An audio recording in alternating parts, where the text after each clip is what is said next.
This is the Marketing Umbrella Podcast, where it's all about getting the information you need from successful leading marketers to build and grow your digital marketing agency. Brought to you by Itamar Shafir, founder and CEO of Umbrella, the technology platform and brand that is powering thousands of marketing agencies around the country. Find him at umbrellaus.com. And now, here's your host, Itamar Shafir. Welcome to the Marketing Umbrella Podcast, where we talk with successful marketing experts about ways to build and grow a digital marketing agency. My guest today is a content marketing maven. He's an Amazon bestselling author of Content Inc., Killing Marketing and Epic Content Marketing, which was named must-read business books by Fortune magazine. He has founded 4 companies, including content creation news site The Tilt, as well as the Content Marketing Institute. He now has a new live event that we're going to talk about as well. He received the Lifetime Achievement Award by the Content Council. His podcast series, The Old Marketing with Robert Rose, has millions of downloads from over 150 countries. He's been on the show before, and I'm super excited to talk with him again. I want to say hello to Mr. Joe Pulizzi. Hey, Joe. It's great to be back. We must have done something well the first time because you're having me back. So thankful for that. First off, last time you were here, you were awesome. Content marketing is a huge question mark for marketers, digital marketing agencies, most of the people that are listening to this, and how to deal with it. It's a lot of work, or who do you buy it from, or how do you do it for yourself, and how do you do it for your client? And, it's easy to create, excuse me for the language, shitty content nonstop, but it's hard to create something that people like, engage, and convert. And you gave a lot of tips, but the reason you're here again today, and I told you, is because you actually touched on something new in the creator economy, which is newish, which is the ecosystem of NFTs and the related crypto and creator coin and everything around that. So before we dive into that, and I want to start with how you did it for The Tilt, maybe you can just tell the audience in a brief way, what is the creator economy? It's a vague, esoteric sentence. And what does it mean? I like to use the term the content entrepreneur.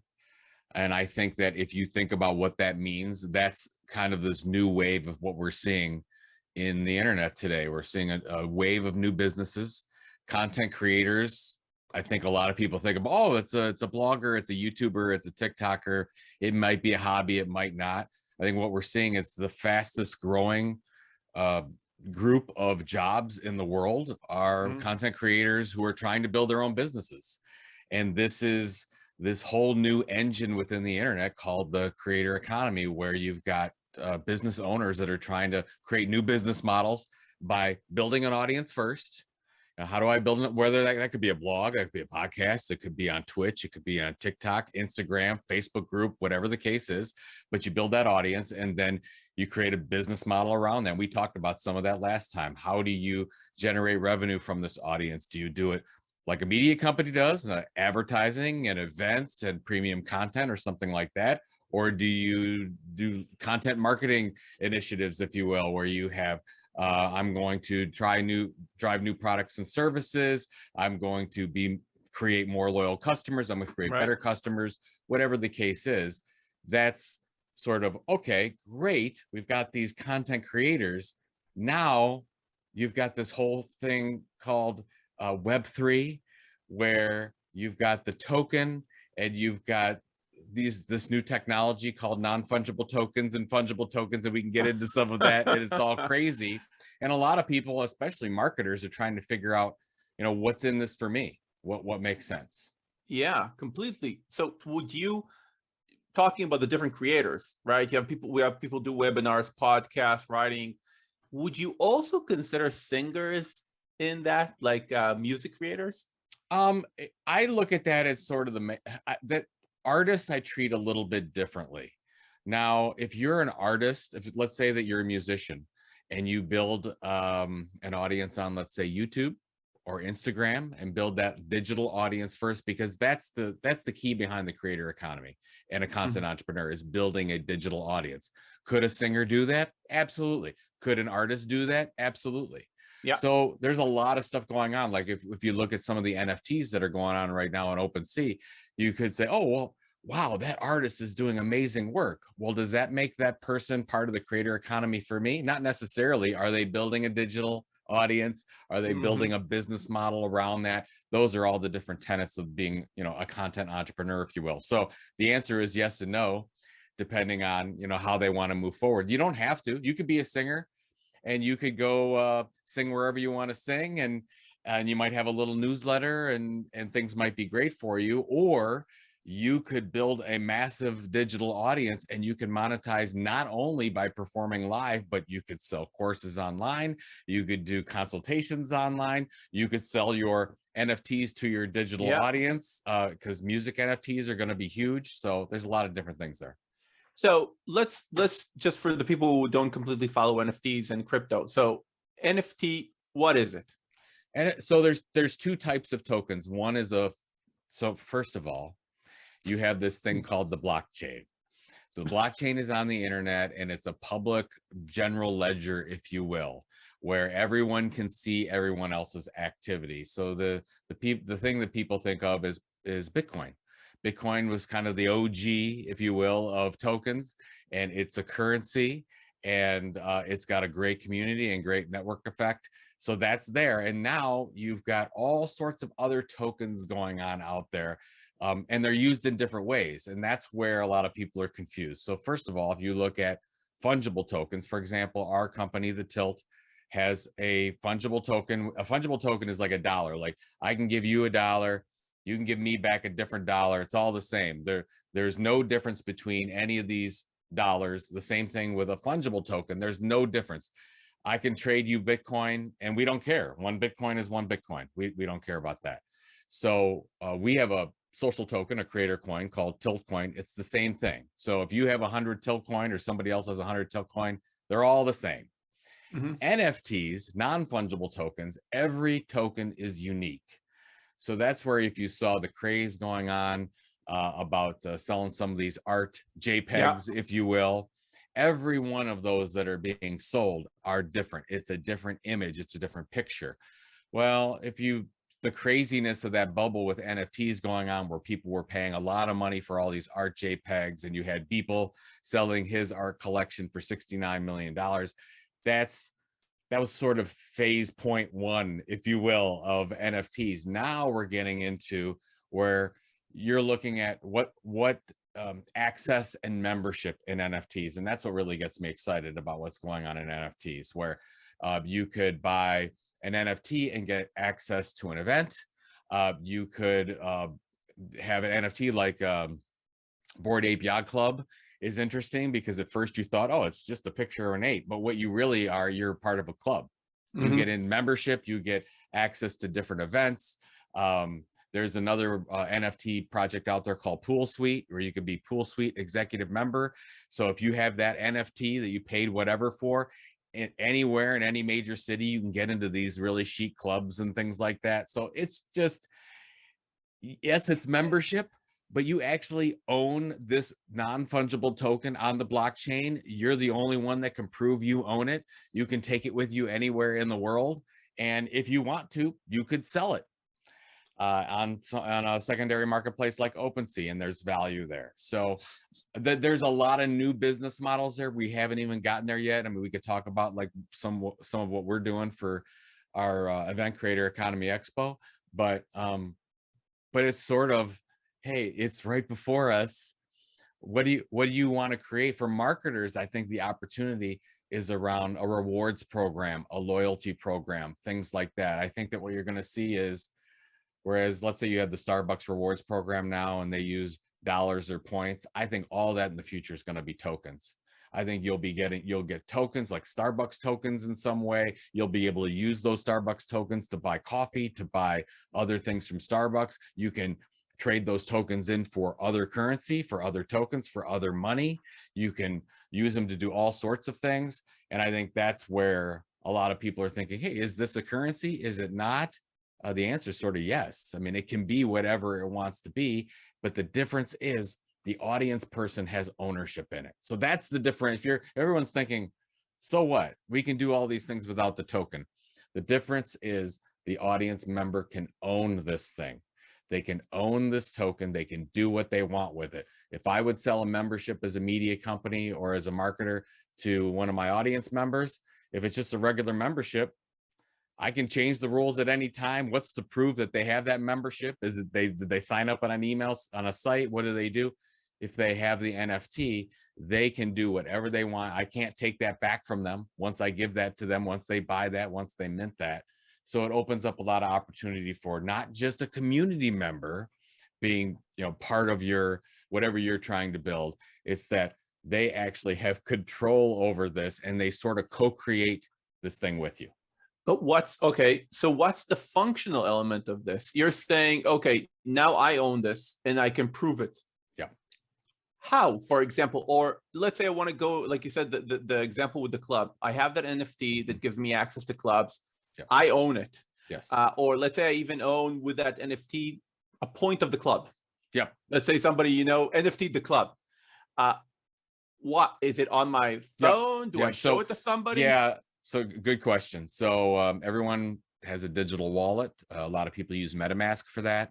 So you might use a MetaMask wallet or a Coinbase wallet to keep track of all of your NFTs. And you have this on your phone and you have probably a very complex password to get into this so that people can't hack it in any way.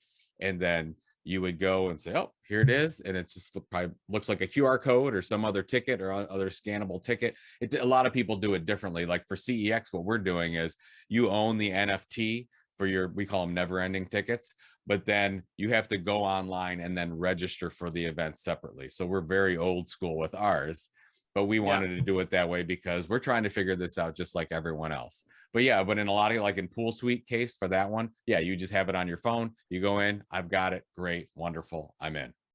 So, and I think that's what we're going to see. I mean, basically we've seen it already, right? Everybody lives with their phone.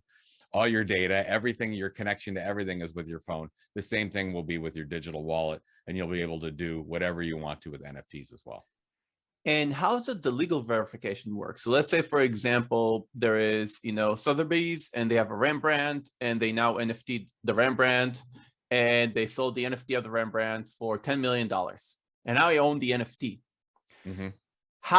What's the legal authority or what's the legal recourse for me as the owner to say, hey, I really own it in case somebody else says he owns it. And now I need to, to go to court. What's the legal infrastructure for all this? This podcast is brought to you by Umbrella. Have an agency? Check out umbrellaus.com to grow it today. If you own the digital key for that NFT, you own it. You can prove it. You've got it on you. You've got the password to get in. You've got the 32-digit code. You can get to that. You can access it. So it's just like you have the key to your car. It's the same thing. I could say, I own if somebody comes up to your car and says, I own that car. And you say, well, where's your key? Like, I don't have the key. Well, I have the key. Must be my car. Same kind of thing. Maybe, I guess, if they took the key off you. But that's the thing is, so you have to make sure that you keep these things safe. There is a lot of people, horrible stories about people losing their wallets or their NFTs because they got hacked, and that's because they leave their password online somewhere or they fell for some Ponzi or phishing scheme. And unfortunately, that happened with the start of the internet. It's going on right now. There's a lot of money to be made doing that, and so that's there. Like and legally, I don't know how. I haven't seen any cases at this point. You can easily prove that you own something. I have some NFTs. I can say, here's my digital wallet. I have actually on my digital wallet, it's joepulizzi.eth. I have the domain. It says it right there. And I think that more and more, when we think about sort of our social lives, where I've got at Joe Pulizzi on Twitter and I've got at Joe Pulizzi on LinkedIn, you're going to start to see that with your digital lives, where you will keep them and you might send somebody out and say, hey, that's all my stuff. That's my gallery of NFTs, or these are all the things that I have. And this is part of me because, I don't want to, we shouldn't get into the metaverse on this or anything or what Mark Zuckerberg wants to do. But we're going to a place where our digital goods are going to be worth probably as much or more than our real goods, than our real stuff. And we're living more of our lives online. So you're going to start to, I mean, let's get really crazy. Look what's happening on Sandbox and Decentraland. I mean, somebody paid on Sandbox, which is sort of a little centralized metaverse, if you will, centralized land. Somebody just paid $450,000 to have a little plot of land next to Snoop Dogg. Yeah. So crazy. Bubble times, absolutely. I will totally admit to there's some nutty things going on, but this is here to stay. There's something here. Does that mean that you as a marketer and your brand, that you're going to need to set up shop somewhere online like we talked about Second Life back 20 years ago? Yeah. We might be at that point now where, I mean, you're seeing that happen. You've got Adidas and Nike, and you've got a lot of the fashion stores that are building their outlets online, and you know, it's happening. And I think that right now, my advice to everyone, I don't want them to get, it's very overwhelming. I've been down the rabbit hole here for way over a year, and I'm still trying to learn this thing and trying to figure it out.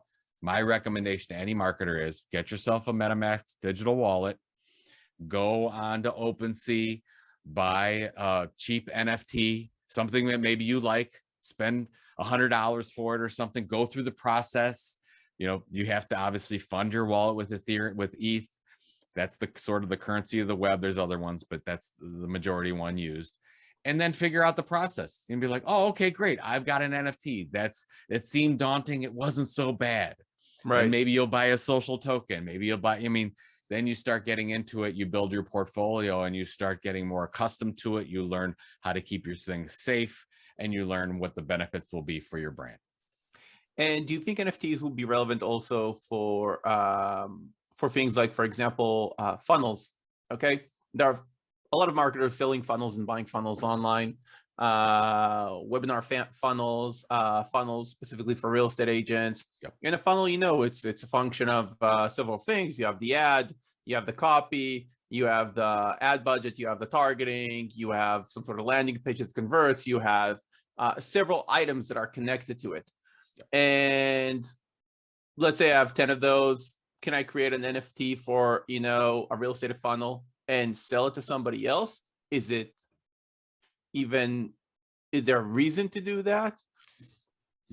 So once you build your community and you say, okay, well, what more value can I bring? Because that's what you're really talking about. Then you could say, okay, well, what's the place for social tokens, creator coins, or NFTs? You really have to think about the value of the user first. Just like, by the way, just like content marketing, what's in it for them first, and then if you do that well, then great.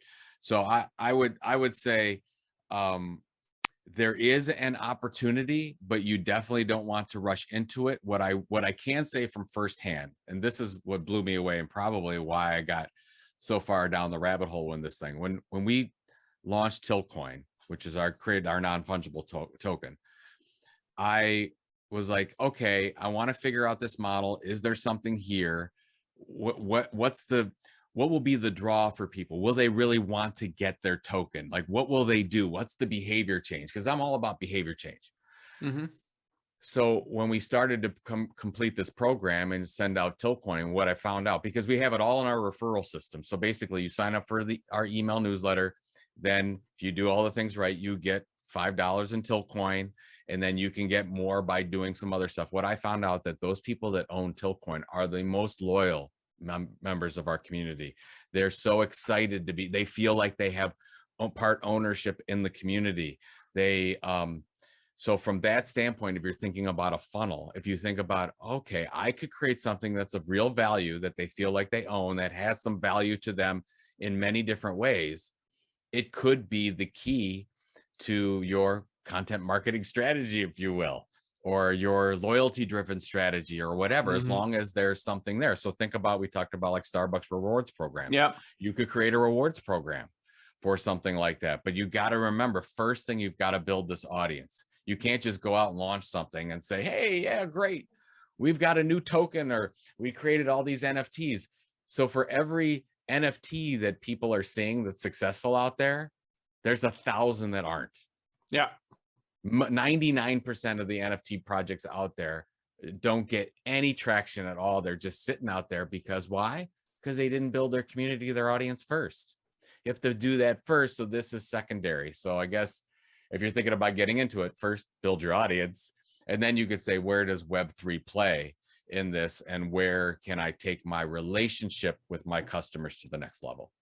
Okay, perfect. So for the listeners, agencies, I think at the minimum, what you can do is work with the clients that have today some sort of a community and dig into this and see if it's relevant for them for your clients, for you to help them to create a token-based economy for their community in a way that benefits the community, like you said. So let's say I want to learn more.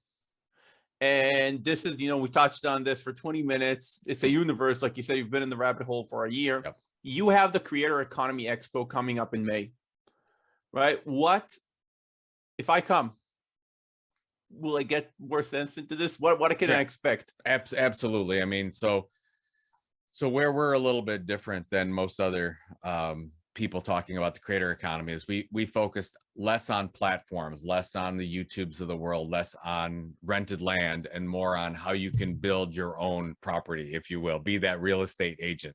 How you can build your blog, your newsletter, your podcast, how you can create direct relationships, first party opt-in relationships with your customers. And then you could figure out where does Web3 fit. So basically, to give you an idea of what we're doing, we got 4 tracks. One is, how do I build an audience? Second one is, how do I drive revenue from that audience? Third is, how do I content operations? How do I operate it that it's going to make sense? What people do I need? What's my timing? What resources? What technology do I need? And then the fourth one is Web3. Should I look at social tokens? Does it make sense for my business? Should I use NFTs? Does that make sense for my business? Mm-hmm. What's a DAO, decentralized autonomous organization? Is that a thing? It's so I mean, we're getting crazy, but we're really at stage 1. And the last thing I want to do is push this new Web3 thing on people that aren't ready for it. That's why the first thing we want to talk about is, how do you build this audience? How do you deliver ongoing value to your customers and prospects that's going to take your business to the next level? Then let's look at where Web3 fits. Okay, so when is it and where is it? Yeah, I think Creator Economy Expo, May 2nd to 4th, 2022 at the Arizona Grand Resort in Phoenix. We're limiting it to 500 people for obvious reasons, because it is not a easy environment to run an event during COVID times, but we're going to run a safe event as possible, keep it limited, and we'll go from there. So it should be really, we just launched our first round of speakers. We're super excited about kind of a different take on the frustration that I have is a lot of the outlets talk about the creator economy, and the first thing they lead with is Facebook and YouTube and Twitch. And it's the creator economy is about the content creator and the content creator's audience. The platform is a tool. It's not all about the platform. We'll use them if we can, but we don't want to be reliant on those platforms, because they change the rules at any time, as we've talked about last time. And we want to make sure, hey, what do we need to do to build a business long-term?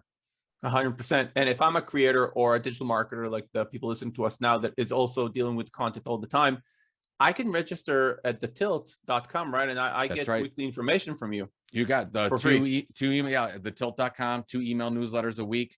We go through what's going on in the creator economy, how you can build an audience, how you can drive revenue. And the thing we do the most of is we put case studies in there.